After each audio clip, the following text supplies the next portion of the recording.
मैं वर्तमान वीडियो के माध्यम से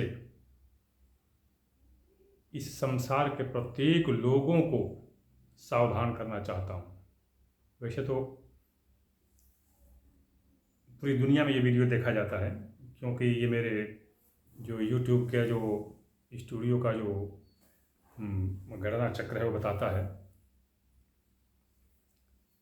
फिर भी मैं इसको बता रहा हूँ। वैसे मैं बहुत पहले भी इन सब के बारे में बता चुका था, लगभग 8-9 महीने पहले। जहाँ तक मुझे उम्मीद है, ये पिछले साल नवंबर या दिसंबर के महीने में मैं इसको बताया था, और फिर मैं बता रहा हूँ। वैसे तो आमतौर पर मैं देखता हूँ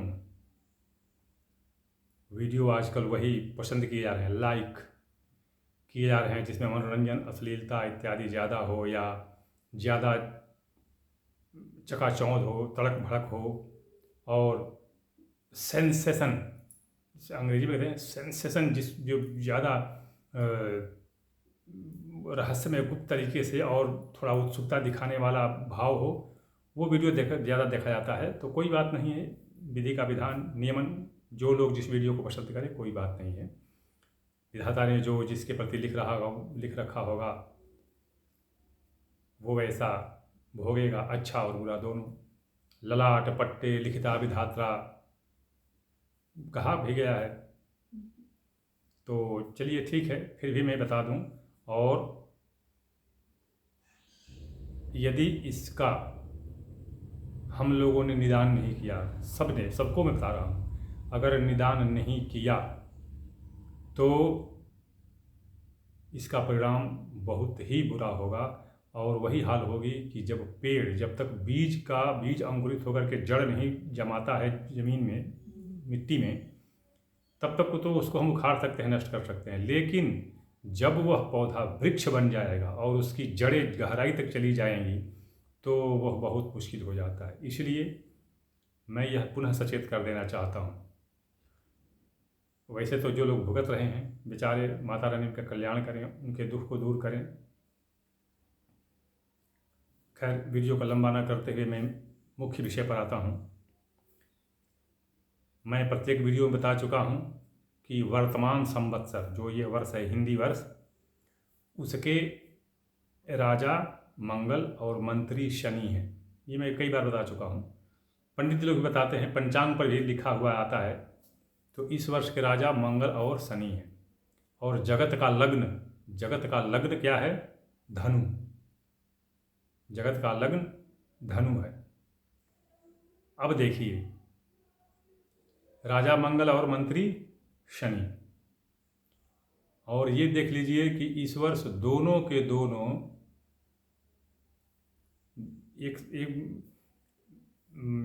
एक साथ, मतलब एक ही राशि में,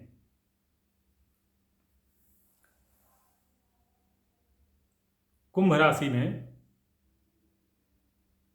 मतलब तीसरे लग्न से तीसरे कुंभ राशि में पड़े हुए हैं दोनों, मंगल और शनि। देखते जाइएगा। बुध और शुक्र दोनों तीव्र प्रकाश वाले सूर्य से अस्त हैं। किसमें? मेष राशि में, अर्थात चौथे। अरे, ये पांचवें, मेष राशि में पांचवें। अभी देख लीजिए। और गुरु और शनि, गुरु और शनि की, शनि जो है, शनि गुरु पर दृष्टि डाले हुए है।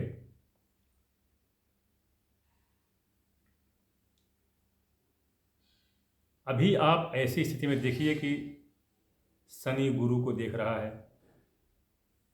शनि और मंगल एक साथ हों, और बुध शुक्र दोनों अस्त हों। अब बताइए, सूर्य, मंगल, बुध, गुरु, शुक्र, शनि, जो ये हैं, जो अच्छे शुभ ग्रह हैं चाहे पाप ग्रह हैं, सब के सब विपरीत अवस्था में पड़े हुए हैं। तो यह तो आरंभ है, मतलब वर्षारंभ, वर्ष के आरंभ से ही ऐसी स्थिति बनी हुई है। वर्तमान में आज मतलब कार्तिक, ये कार्तिक महीना कौन सा होता है? चैत, वैशाख, ज्येष्ठ, आषाढ़, श्रावण, भादो, भाद्रपद, आश्विन और कार्तिक, 8वां महीना होता है। वैसे अगर हम चक्रार्ध से अगर गिनती करते हैं, चक्रार्ध अभी तो थोड़ी सी विकट, मतलब थोड़ी सी बड़ी रहस्यमय स्थिति हो जाएगी, गूढ़ चीज़ हो जाएगा। तो अगर हम गिनते हैं तो ये एक सिरा पर धनु, भाई मीन, ये जो है मिथुन और धनु दोनों जो है एक एक सिरे पर पड़ते हैं। तो अभी जो ये कार्तिक का महीना है, ये अगर देखेंगे तो 6 एक तरफ, 6 एक तरफ, तो ये आधे में आ जाएगा। आप कहेंगे कि आधे में कैसे भाई? तो धरती जो है ये थोड़ी झुकी हुई है, सीधा मतलब कि बिल्कुल ही ये नहीं है, थोड़ी झुकी हुई, एक दो अंडाकार है इसमें झुकी हुई, जिसके कारण क्या होता है कि एक तरफ ज़्यादा राशियाँ, मतलब अगर ऊर्ध्वाधर अवस्था में देखेंगे तो एक तरफ ज़्यादा राशियाँ आ जाएंगी, एक तरफ कम राशियाँ आएंगी। तो इस तरह से जो ये आधा आधा आधी में जो कार्तिक का महीना है, ये आधा आधी में, मतलब बिल्कुल आधे पर आ जाता है, शीर्ष पर आ जाता है।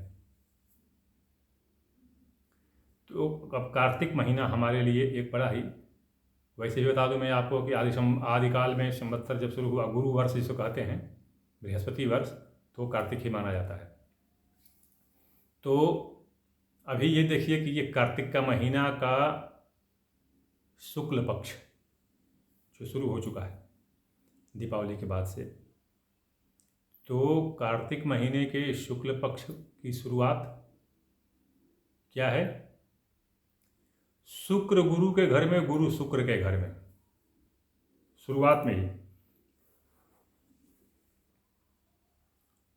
और ऐसा कोई घर नहीं जिसमें ग्रह न हो, कोई राशि नहीं है जिस पर ग्रह न हो, और शनि और गुरु दोनों वक्री। ऐसी स्थिति में कुछ राशियों को छोड़ करके बाकी सभी राशियां, ये देखिए एक व्यक्ति तो हो गया, मतलब एक एक व्यक्ति के रूप में, जिसको हम अंग्रेजी में इंडिविजुअली कहते हैं, तो इनके लिए तो हो गया।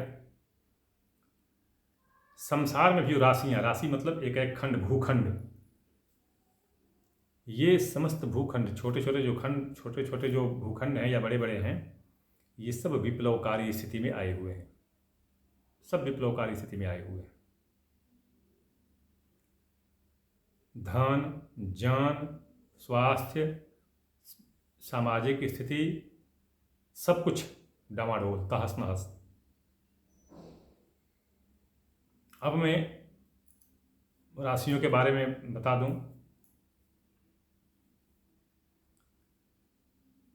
कि कुछ एक राशियां जो हैं वो तो ठीक है, इनसे थोड़ा सा दूर हैं, उनको इन पर विशेष प्रभाव नहीं है, बुरा प्रभाव नहीं है, वो तो छाया है, तो थोड़ी थोड़ी तो परेशानी ये सृष्टि है, चलती रहती है सबके साथ।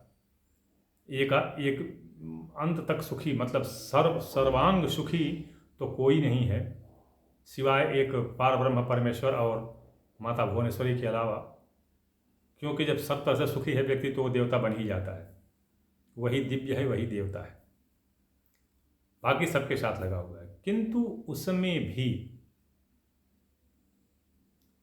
कुछ एक राशियां, कुछ एक व्यक्ति जो हैं वो विशेष पीड़ित हैं। जैसे कन्या, मीन, धनु, वृषभ, मेष। कौन कौन सी? कन्या, धनु, मीन, वृषभ, मेष। ये विशेष पीड़ा होगी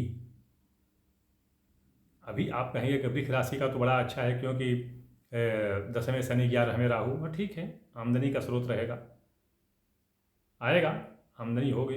किंतु राहु के कारण आमदनी होगी तो सोच लीजिए कि वो कहाँ जाएगी, आमदनी से ज़्यादा खर्च हो जाएगा, खूब आमदनी होगी और खर्च उससे भी ज़्यादा हो जाएगा।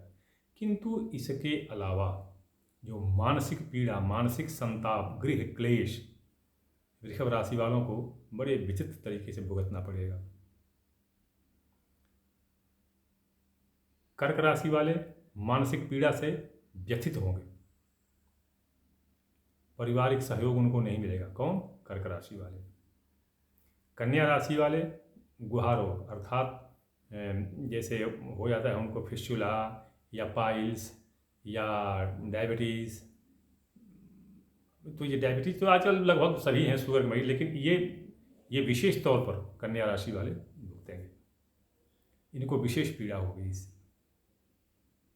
वृश्चिक राशि वालों को मान सम्मान का ध्यान रखना चाहिए। पैसे की तो तंगी उनको बहुत रहेगी, लेकिन मान सम्मान, क्योंकि इसमें ऐसे षड्यंत्रकारी होंगे, वृश्चिक राशि वालों के ऐसे षड्यंत्रकारी होंगे जो इस तरह से उनको, उर्दू में क्या कहते हैं वो, जलील, इस तरह से करेंगे कि वो बेचारे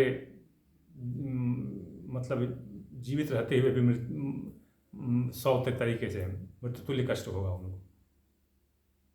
पैसे की तो कम, किंतु ये क्षणिक होगा, क्योंकि जितने मतलब कि जितनी तेजी से ये बेइज्जत होंगे उतनी ही तेजी से इनकी मान सम्मान, प्रशंसा और सामाजिक प्रतिष्ठा भी बढ़ेगी, किंतु थोड़ा समय, थोड़े समय के बाद, अल्पकाल के बाद। इसी तरह सिंह और तुला राशि वाले, तुला राशि वालों को भी अपने सेहत, जो स्वास्थ्य कहते हैं, उससे सावधान होना चाहिए। यद्यपि विशेष खुशी की खबर मिलेगी, तुला राशि वालों को विशेष खुशी की, विशेष कोई एक नया समाचार, शुभ समाचार मिलेगा और कुछ आर्थिक समस्या हल होगी और भविष्य के लिए एक मार्ग सुधर जाएगा, भविष्य के लिए एक मार्ग सुधर जाएगा। किंतु कर्ज के बोझ से ये दब जाएंगे, कर्ज के बोझ से ये दब जाएंगे। यह मैं बता रहा हूँ, ये क्या है, व्यक्तिगत, मतलब एक राशियों का, आदमी के, प्राणी के लिए। वरना मैं जगत हित बता चुका हूँ कि कुछ एक भूखंड को छोड़ करके बाकी सब भूखंड, अन्न, धन, जन, स्वास्थ्य, सामाजिक प्रतिष्ठा, माने हर तरह से ये विप्लवकारी स्थिति रहेगी, तो मैं बता चुका हूँ पहले ही। और लगभग आप सबको मालूम भी होगा, देख भी रहे हैं कि आज धरती पर क्या हो रहा है। चलिए, वो तो सबको मालूम है, सबको ज्ञात है। ये जो दीपावली गई है, इस दीपावली, मैं एक बात इसके साथ में और भी बता दूं कि वेद, मंत्र, अनुष्ठान, यज्ञ, ये सब बड़े ही प्रबल प्रभाव वाले और दूरगामी परिणाम वाले होते हैं,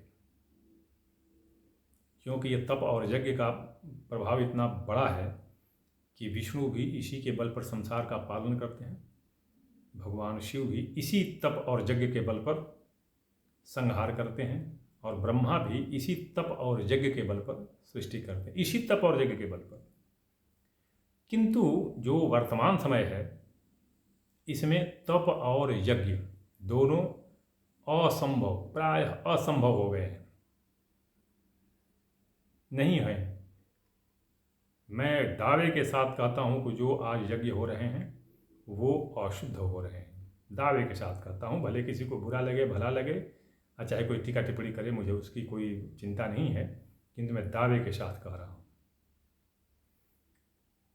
चाहे वो मंत्र का उच्चारण हो, चाहे शुद्ध सामग्री की उपलब्धता हो, या मुहूर्त निर्धारण हो, अशुद्ध अवश्य है। तो तप और यज्ञ, और तप तो असंभव है, क्योंकि जब तक संयतेंद्रिय, मतलब जिसे सब्र कहते हैं अंग्रेजी में, संयतेंद्रिय, जिसको इंद्रियों पर काबू न हो, नियंत्रण न हो, आज क्या संभव है, किसी को बेटा, बेटी, किसी का धन, किसी का अपने पूजा की सफलता, किसी के कार्य की सफलता, किसी न किसी तरह से, किसी को कोई रोग, हर तरह से कोई न कोई व्यथित है। हम अगर ध्यान भी लगाते हैं तब तक दिमाग में आ जाएगा कि मेरा वो काम अधूरा रह गया है, यह मैं कैसे कैसे दिमाग भेज रहा है। तो ये तप और यज्ञ दोनों अब असंभव हो। अब क्या बचता है, यंत्र और तंत्र। मंत्र तो गया, वह तो असंभव है, उच्चारण ही नहीं है। मैं कई बार बता चुका हूँ कि कैसे लोग उच्चारण करेंगे। अकुह विसर्जनीयानाम कंठा, कवर्ग और का विसर्ग का उच्चारण जो होता है कंठ से होता है, वो कंठ से करना चाहिए। और पूरे क ख ग घ ङ इन सब का उच्चारण, इचु यशानाम तालु, ई चवर्ग य श, इनका उच्चारण तालु से होता है। अब मंत्र में अगर आप कोई पढ़ते हैं, वर्ण पढ़ते हैं, तो बोलिए ध्यान रखते हैं इसका। आप संसार कहते हैं, संसार, स न सार, संसार, जबकि गलत है, संसार है, संस्कृत है, म है, संस्कृत है, बिंदी, बिंदी जो है म है, संस्कृत है। कहाँ उच्चारण सही है? नहीं है। तो इसलिए वेद और मंत्र और तप और यज्ञ इन सबको तो भूल जाएं, सवाल ही नहीं उठता है कोई उच्चारण कर सके। मैं ये नहीं कहता हूँ कि धरती खाली है इससे, लेकिन वो अब ये बताइए, अगर आप कोई पूजा कराने के बुलाते हैं तो वो तो आप वही सोचेंगे पुराना वाला कि 20 आना पैसा दे दो और गोबर पर पैसा रख दो, गणेश जी की पूजा हो गई, पनीर। मुमकिन है कि आप खुद से देखिए, मैं बिल्कुल प्रायोगिक, बिल्कुल प्रैक्टिकल बात बता रहा हूँ। बोलिए आज संभव है कोई पंडित जी ऐसे मिल सकते हैं आपको जजमानी के तौर पर? नहीं मिलेंगे। और भारी भरकम रकम मांग दें तो फिर क्या होते, पंडित जी लुटेरे हैं। मुझे बहुत बातें सुनने को मिलती है, क्योंकि जो पंडित जी लोग हैं उनकी दक्षिणा, जो ये प्रश्न पूछना और तो उनकी कुछ कम है और मेरी सबसे चौगुना है, मेरी बाकी लोगों से चौगुना शुल्क है। आप देख सकते हैं कि मेरे वीडियो को कितने लोग लाइक देते हैं, कितने कमेंट करते हैं। नहीं करेंगे। वैसे मैं कहता भी नहीं, कभी नहीं कहता कि मेरे वीडियो को लाइक कीजिए, सब्सक्राइब कीजिए, चैनल पर आइए, नहीं आइए, जिसको अच्छा लगेगा आएगा। मैं बराबर कहता हूँ कि अगर मेरी वीडियो उपयोगी होगी, उचित होगी, किसी के काम की होगी, तो मैं नहीं कहूँगा तो भी लोग इसको सब्सक्राइब करेंगे, लाइक करेंगे, शेयर करेंगे, क्या क्या करेंगे, सब कुछ करेंगे।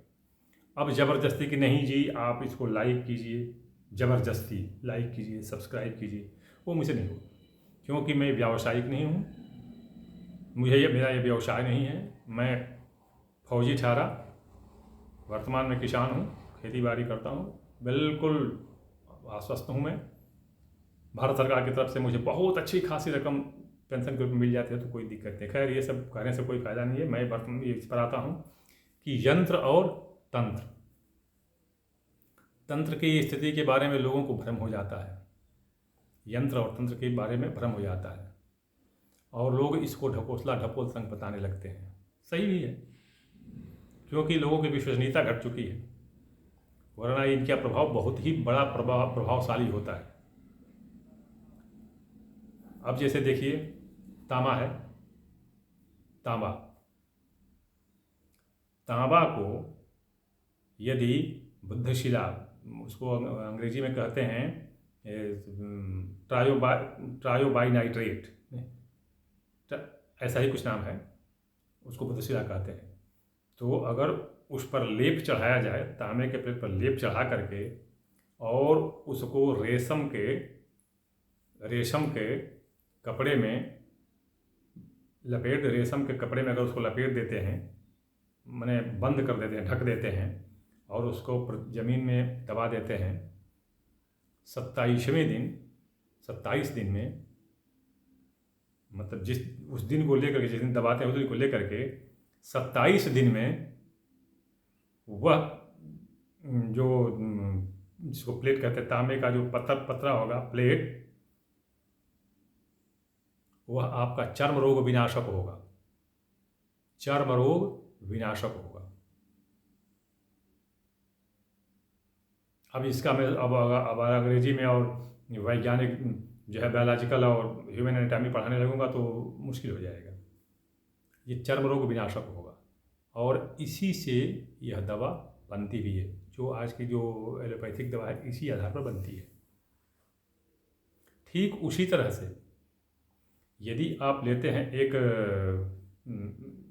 लोहे का जो लेते हैं कोई छड़, देखिए ये पढ़ाया भी जाता है, यह पढ़ाया भी जाता है, लोहे का छड़ ले लें और उसको उत्तर दक्षिण करके धरती में गाड़ दें, दबा दें, तो वही 27 दिन में वो बहुत ही प्रबल चुंबक बन जाता है। चुंबक, उसमें नॉर्थ पोल और साउथ पोल बन जाते हैं और खींचने की शक्ति आ जाती है।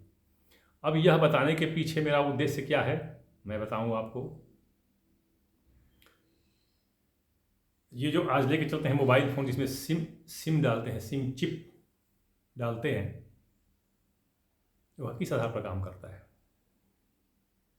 सोच सकते हैं।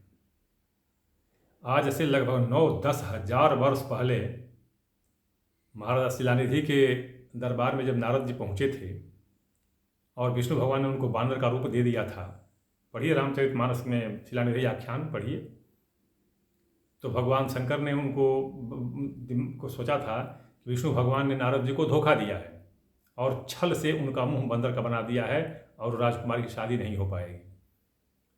तो ये इन्होंने छल किया है, धोखा किया है। तो उन्होंने क्या किया कि अपने 2 दूत 2 गण वहाँ पर भेजे कि जाकर उनसे बता दो भाई कि विष्णु भगवान ने सबसे सुंदर रूप दिया है, लेकिन तुम्हारे लिए वो रूप सबसे खराब है। क्या? तो बंदर का है। तो कम से कम हे नारद जी, अपना मुंह तो देख लो, उसमें कमंडल के जल में शीशा तो मिलेगा नहीं। तो ये लोग क्या किए थे कि सोचे थे कि उनके पास तो जाएंगे नहीं, पास जाएंगे तो श्राप देने के भस्म हो जाएंगे, सामने पड़ेंगे। तो उन्होंने दोनों को वही सिम लगा हुआ वाकी टाकी दे दिया था और दोनों दूत दूर बैठ करके और कहते थे, करे ऋषि जी, कम से कम अपना मुंह तो कमंडल के जल में देख लो कि रूप कैसा है तुम्हारा।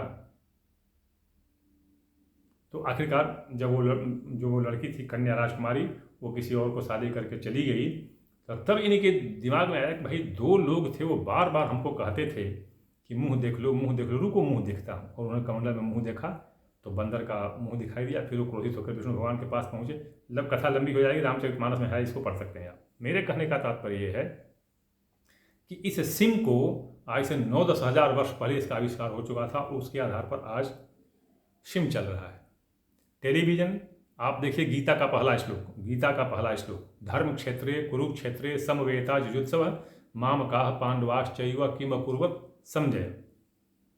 धृतराष्ट्र बोल रहे हैं कि हे संजय, कुरुक्षेत्र में क्या हो रहा है, पांडव और कौरव के जो सेनाएं पड़ी हुई हैं, तो उनके बारे में बताओ कि वो लोग क्या कर रहे हैं, थोड़ा सा देख के बताओ। तो संजय क्या करते हैं, दृष्टवा तू पांडवानीकम व्यूढ़म दुर्योधन सदा। दृष्टवा बोला है, देख करके। भगवान कृष्ण ने उनको दिव्य दृष्टि दी थी। तो ये बताइए कि अगर दिव्य दृष्टि देनी ही थी तो धृतराष्ट्र को ही क्यों नहीं दे दिए कि वो खुद देख लेते। किंतु धृतराष्ट्र जन्मांध थे, जन्म से अंधे थे, तो उन्होंने दिव्य दृष्टि या दूरदृष्टि या दूरदर्शन जो भी कह सकते हैं आप, उन्होंने वहाँ पर रख दिया।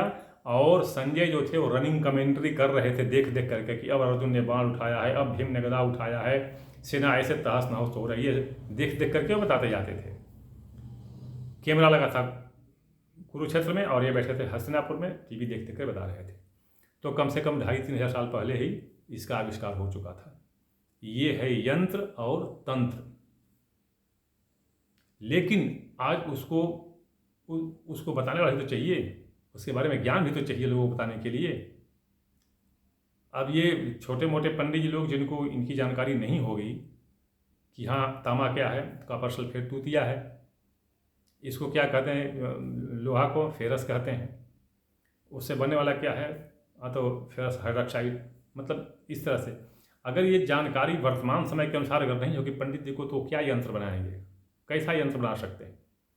अब जैसे ये पारस शिवलिंग बनता है, पारस शिवलिंग, बताइए पारस शिवलिंग क्या होता है। पारस शिवलिंग, इनको ये पता नहीं है कि हाँ कितना पारा मरकरी और कितना उसमें कापर या कितना उसमें अपना ये सोना Au या कितना उसमें चांदी Ag, किस अनुपात में मिलाएंगे तो वो सक्रिय होगा, उनको पता ही नहीं है। बस किसी तरह से उसमें डाल के बना दीजिए, पिघला करके और बना दीजिए पारस शिवलिंग, दे दीजिए किसी को, पूजा करते रहेंगे। जबकि ये मालूम नहीं है कि पारस शिवलिंग जो है क्या है।